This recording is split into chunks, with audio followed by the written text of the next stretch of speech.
Well, so I would like to start from that fateful night at Adelaide when an entire English generation had one of the worst defeats and just stepped out of that World Cup, that defeat to the Bangla Tigers. But then what transpired in the next 4 years under the leadership of Owen Morgan and the coaching of Trevor Billis? I mean, England just turned into a formidable white ball side, demolishing opponents one after the another, and then they won the 2019 World Cup.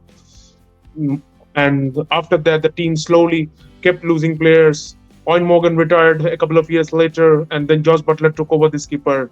And rest is history. England kept on losing games, kept on losing series. Yeah, I know they won the T20 World Cup in 2022 in Australia, but that was the only bright moment in Josh Butler's captaincy. After that, that 2023 World Cup was an utter nightmare, to be honest. And even the 2024 T20 World Cup was not that good. And now the way they are succumbing to the English to the Indian side in this series is a real shame. So I'm joined by Shubhradeep, and we would like to dissect England's problems in the white ball, both T20 and ODI, particularly ODI as the Champions Trophy is coming up. So Shubhradeep, what do you think is the main problem which has been happening over the last couple of years? Well, you just mentioned you and Morgan's name. I have to put my finger on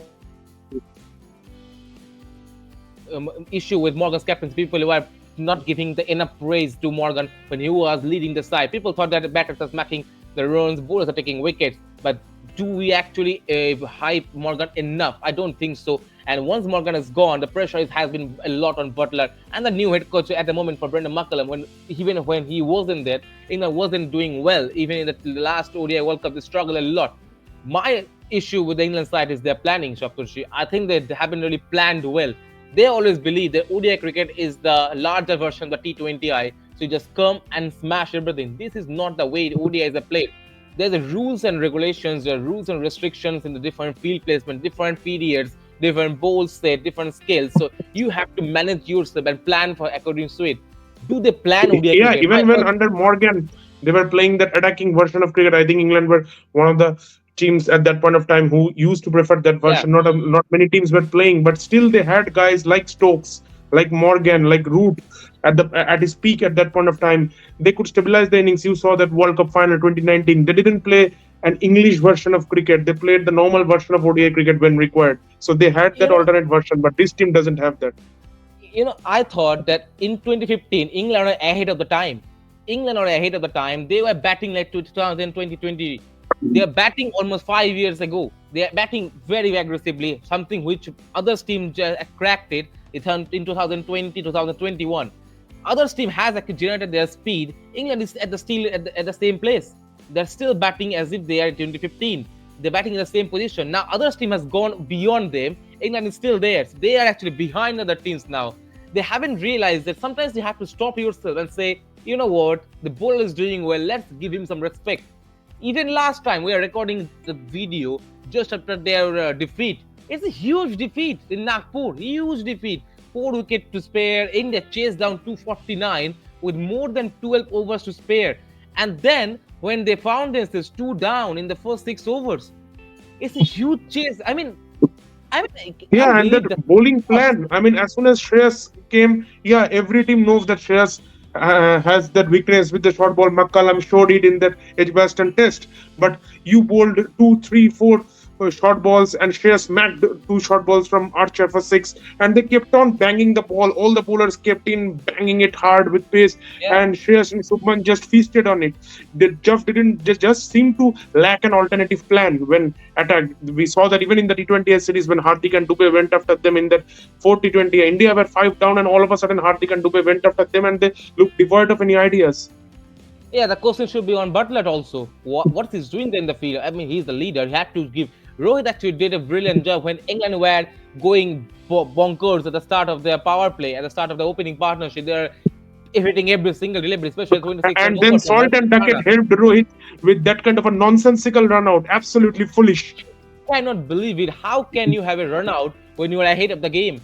Generally, runouts happens or this kind of miscommunications happen when runs are died up from both the ends. So you start kind of start to get some runs, start to feel good, and you start run, and that miscommunication happens and run out happens.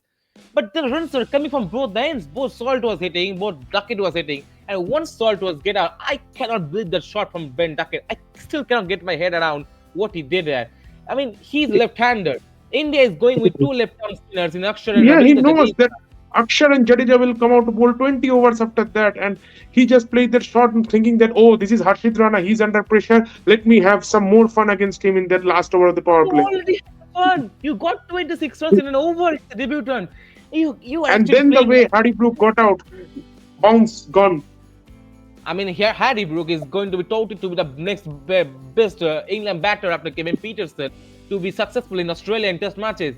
If you've gone out, bounced out in India in that fashion in ODI cricket, I mean, good luck to Met facing England, Mitchell Stark, and all the bowlers in December in the next Ashes this year. So tough time for England. Coming back to the Duckett shot, I can't believe it. I mean, you play the leg side delivery when two left-arm spinners are waiting there.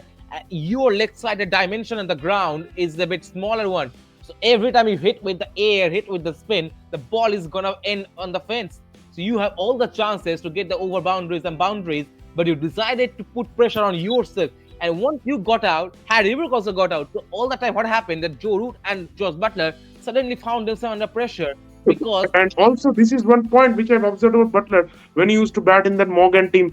Most of the times he used to bat at six then because Stokes yeah, was batting at now it five, and comes to most of the five. times he could walk out with a good platform behind him, and he could show play like Massive. Josh Butler does, unleash his beast mode.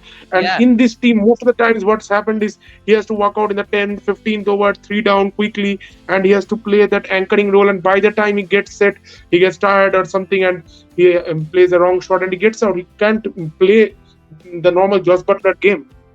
And His also, hands are tied. absolutely, you mentioned also irresponsible shots from Liam Livingston. I cannot believe Liam Livingston. What did he play the shot? There was no need to play the shot. And Jacob Bethel, even as a young batter, he was batting well. I think he grind the surface well. He Yeah, I respected the think he bowlers. impressed a lot, to be honest. He had a tough T20 series, but he started in a tricky situation. The way he handled the spinners, swept his way, reverse swept, used his feet, played all the shots, and got out against Ravindra Jadeja. But yeah, that was a very good innings, and I think he will do good in Yeah, the subcontinent. He will gain more experience. you mentioned the T20 series. They should have won the Pune game. Surely, even with the the concussion substitute controversy with Harshit Rana coming back, they should have actually chased it down. Pune is a Yeah, ground where 51 teams of really bounce. 34 or something, and then Harry Brook has got a 50. He was batting so well that then he, out of nowhere, he decides that let me have another boundary of Varun Chakravarti, who has troubled him throughout the series. I mean, England's struggle against the spinners for the entire T20 series is extreme, extreme. I mean, I remember Harry Brook facing Varun Chakrabarti in Kolkata at the Eden Gardens, the first T20 game. He had no clue, absolutely no clue. He was showing his pad, his bat, and no clue whether it's the ball going away from him, coming to him. None Everything of was them could beat Varun Chakravarti throughout the series. Everyone used different techniques, but no one techniques. Yeah, succeeded ultimately. yeah, so it has been a problem for them against the spinners. It has been a problem for them with the planning. It has been a problem with the bat, with the And this ball. thing is continuing for quite some time. I mean, Butler out of Well, his 40 ODIs won just 18, and T20 is okay, still 26 out of 51. But his ODI captaincy, I mean, I think this Champions Trophy is his last chance to survive his spot as a captain. England Else, haven't it's getting England out of have not hands. won a series, have not won a ODI series since September 2023. That was the last winning series against New Zealand before the ODI World Cup in India. This is extreme. This is extreme. And then they're going to Champions Trophy in Pakistan, a couple of weeks away. They're starting against Australia. They're starting against Australia, mind you. And then they're facing South Africa. Then they're facing Afghanistan in one of those places where Spain might be a All bit on these three top. teams defeated them in 2023 World Cup. Well, you just made it really hard for them in a Kikobadi if one of their fans is watching this video. And then they're going to at home. They're facing West Indies in a 3 ODI series. They're facing South Africa in the ODI series, 3 ODIs at home. Then they're moving to Ireland, and then the Ashes. Well, just to Also, mention, the thing is, Brendan McCullum. I would have preferred someone like a Jamie Smith play and just to stabilize the things and all those. I think he has got a good technique also, but Liam Yeah, Livingstone is preferred just because they need that bowler who can bowl in the top six like Ben Stokes used to do for them. They haven't also got any pace bowling all rounder. Someone like Ben Stokes who can bat a great deal and then bowl 4 5 overs. And Joe Root also, I mean, he plays every 1.5 year. He just comes for these ICC tournaments. I think he's not at all prepared, and out of nowhere he has to play the white ball. So and also with the pressure, we mentioned the And pressure on also, Josh if Butler. Butler goes out of captaincy, who is their next captain? Harry Brook, who himself is struggling with his batting. The pressure is on everyone. Pressure is on Butler. Pressure is on Harry Brook. Pressure is also on Brendan McCullum. McCullum has just started his white ball series with a defeat against India.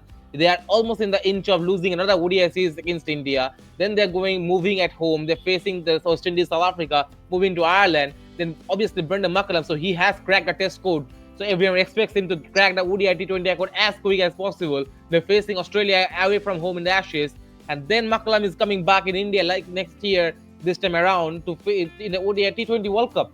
The T20 World Cup is happening in India next year, in Sri Lanka also. So he is under a lot of pressure because he has so many things to look after too. And if they fall in the Champions Trophy, I am sure Butler's captaincy future is under pressure. He maybe say, I am done. Because also captaincy means you're actually putting pressure on your ability, on your captaincy, or sorry, your batting. He has already given the gloves to Phil Saul. He says, no, I'm not doing the keeping Yeah, I because I mean, want it's to communicate. quite a long time that I have seen a Butler kind of knock in ODIs. Yeah, true, true. When was the last time? I can't remember. Actually, I can't remember, to be honest. I can't remember Butler smashing everywhere and we say, wow, Butler has taken in England home by almost I like a mean, this is the single-handed man win. who used to score hundreds of 50, 60 balls, and now he have to play that anchoring kind of innings. We talk about the ODI World Cup final. We talk about Ben Stokes. Well, Butler did something that we do actually go under the radar. Butler was excellent in the day with the way he finished the Yeah, and I game. mean, the way he even scooped Matt Henry, he was using his feet against De Grandom. He was smashing all the bowlers and he notched up 50 odd in just about run a ball's rate. So there's pressure, and they're moving to Varanasi, Brabati Stadium, which is the high scoring ground. And if they Yeah, don't correct. cross 300, they don't cross 300, I am sure this bowling lineup, and also the bowling lineup will be a bit of a light because I don't think Joe Archer will play all the games. There will be time for breaks on one of the bowlers, so the Yeah, I think pressure Mark will Wood be will on the play back. a couple of games, maybe, and One of those two. so Yes, we have. yeah, I mean, they really are under the pump, and they have just two more ODIs before they walk into that Champions Trophy. And yeah, they will be a bit happy that Australia are without a few of their key players, but I don't think that will help a lot. This English side, they will make things tougher for themselves only. So let's see how they fare in the upcoming two ODIs and the subsequent Champions Trophy, and post the IPL. I mean, there lies even tougher test for them. So that's it for this video. Please watch our other videos also. We have also prepared team by team review for all the teams in the Champions Trophy. And if you're new to the channel, please subscribe and please share videos with as many guys as possible. Till then, cheers. Goodbye.